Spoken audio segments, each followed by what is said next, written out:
सीता नहीं कोई और स्त्री थी रावण के अंत की असली वजह। क्या आपने कभी सोचा है कि रावण जैसे महाबली राक्षस का विनाश केवल एक स्त्री के कारण संभव हुआ और वह स्त्री सीता नहीं कोई और थी। यह केवल एक पौराणिक कथा नहीं बल्कि कर्म और स्त्री शक्ति की अद्भुत गाथा है जिसे जानकर आप चौंक जाएंगे।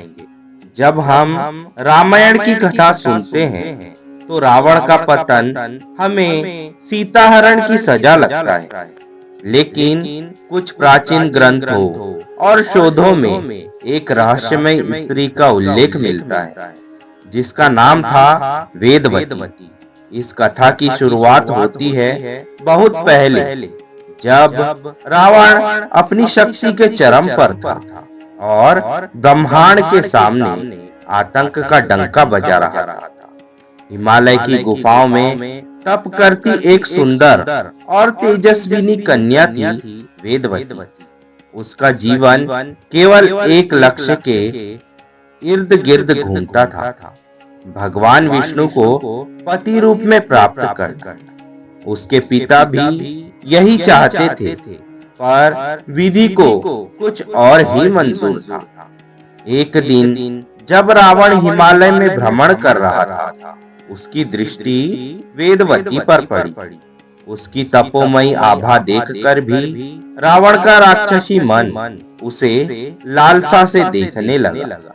उसने वेदवती से विवाह का प्रस्ताव रखा, लेकिन जब वेदवती ने मना कर दिया तो रावण का अहंकार जाग उठा। उसने वेदवती के केश पकड़ लिए। अपमानित वेदवती ने अपने बाल काटे और आग के कुंड में कूदकर आत्मदाह कर लिया। पर जाते जाते वह एक श्राप दे गई, मैं अगले जन्म में जन्म लेकर तुम्हारे विनाश का कारण बनूंगी। रावण जो स्वयं को अजेय समझता था, इस एक घटना को भूल गया, परंतु ब्रह्मांड कर्म के नियमों को कभी नहीं भूलता। वर्षों बीत गए। एक दिन राजा जनक को अपने खेत में हल चलाते समय भूमि के अंदर से एक कन्या प्राप्त हुई। एक कमल में सुशोभित तेजस्वी बालिका। ज्योतिषियों ने बताया कि यह कन्या कोई साधारण जन्म नहीं। कुछ कहते हैं कि वेदवती ने अग्नि में तप कर इस कमल रूप में जन्म लिया, जिसे समुद्र में प्रवाहित किया गया और वह जनक को मिली। यह बालिका थी माता सीता, वही सीता जिसका जन्म रहस्यमय था, जीवन त्यागमयी था और कर्म विनाशकारी।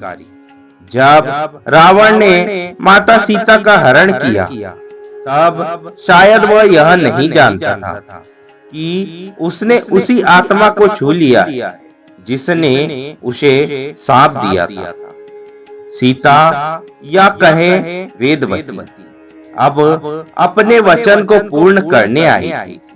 राम के हाथों रावण का वध केवल धर्म की विजय नहीं था, बल्कि एक स्त्री की तपस्या, त्याग और प्रतिशोध का पराकाष्ठा थी।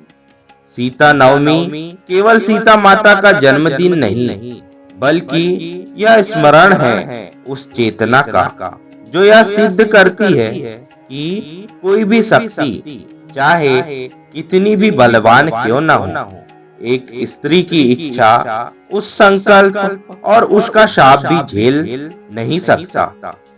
वेदवती से सीता तक की यह यात्रा हमें सिखाती है कि स्त्री कोई अबला नहीं, वह काल की लेखिका है। दोस्तों, वीडियो अगर आपको अच्छी लगी हो तो वीडियो को लाइक, हमारे चैनल को सब्सक्राइब और बेल आइकन पर क्लिक कर दीजिएगा। वीडियो को ज्यादा से ज्यादा शेयर करके कमेंट में जय श्री राम जरूर लिखिएगा। जय श्री राम दोस्तों।